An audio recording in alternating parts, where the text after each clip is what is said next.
All right, let's talk.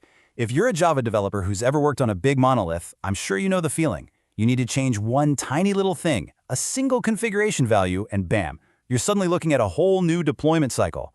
It's a huge pain, right? Well, today we're going to look at a tool that is designed to make that frustration a thing of the past. I mean, seriously, think about it. What's the process right now if you need to change just one line of config? Maybe you're tweaking a timeout or flipping a feature flag from false to true. You already know what's coming next, don't you? Yep, it means another full, slow, painful redeploy. And why? Because in most traditional monoliths, all that configuration is packed right into the final jar or war file. So that tiny little change means you got to go through the whole dance, change the code, commit it, push it, wait for the build pipeline to grind away, and then you wait some more for it to deploy.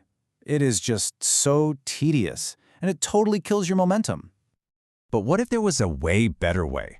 Well, there is. Let's meet the solution we're talking about today. It's called Smart Config, and its whole purpose is to bring dynamic, on-the-fly configuration changes to your monolith. Okay, this quote is the perfect way to think about it. For anyone who's worked with microservices, you might know about Apollo. It's a huge, powerful, dedicated configuration server.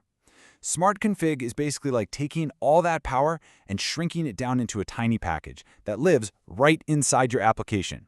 You get the benefits of a config center without needing a whole separate server or any complex external setup. It's all just there. So, to put it simply, Smart Config is just a lightweight Java library. But what it does is it gives your app its own little configuration center, and you can access it through a web UI. And the best part? No extra servers to manage, no crazy setup process. It's all about instant, live config changes. And look at this comparison. It just says it all. On the left, that's the old way we were just talking about, that painful four-step shuffle. And on the right, that's the Smart Config way. You open a web browser, you edit the value, you click Save. That's it. You're done. The change is live, instantly. This isn't just a little improvement, folks. It's a total game changer for your workflow. All right, so right about now, you're probably thinking, okay, this sounds amazing, but what's the catch? It must be a nightmare to set up, right? Nope. That's the beauty of it. You can be up and running, making live edits in just a few minutes with 3 simple steps. And here they are. Seriously, it's this easy. Add the dependency, add one annotation, and then use your config values. That's the whole shebang. Let's take a quick look at each one. So, step 1. You just copy and paste this little snippet into your pom.xml file. That's it. This one dependency brings in everything you need, the web UI, the dynamic property logic, all of it. And it's designed to be super lightweight so you're not adding a bunch of junk to your project. Oh, and a quick heads up, make sure you grab the right version for your Spring Boot because they have different ones. Step 2 is, believe it or not, even easier. You just find your main Spring Boot application class, you know, the one with the main method, and you slap this one annotation on top, @enable smart config. This thing is like the magic switch. It tells Spring Boot, hey, turn on all the smart config goodness. It fires up the web UI and gets everything ready to go. And now for the final, super difficult step. You do absolutely nothing new. You just keep using the same @value annotation you've always used to inject your properties. See, Smart Config cleverly hooks right into Spring's existing system, so your code doesn't have to change at all. But behind the scenes, those values are now dynamic. And if you have more complex stuff like JSON, there's an @JSON value for that too.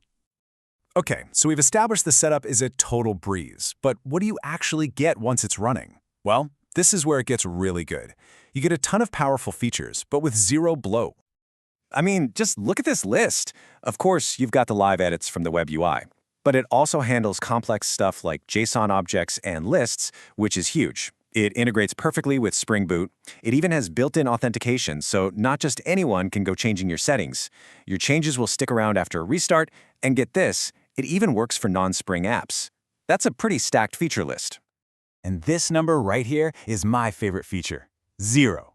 That's the number of extra, unnecessary third-party libraries it forces into your project. It's built to be self-contained and lean. It won't pollute your class path with a bunch of stuff you don't need. It just works.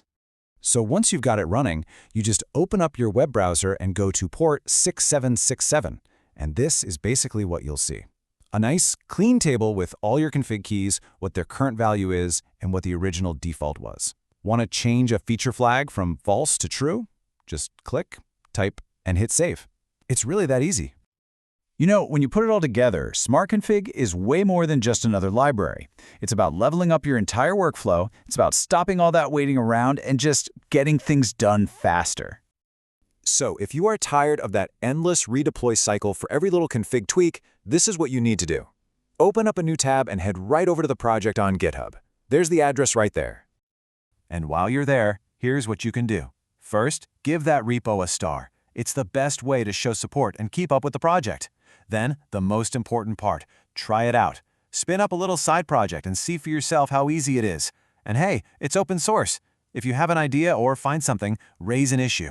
That's how these projects get even better. And that really brings us to the big question, doesn't it?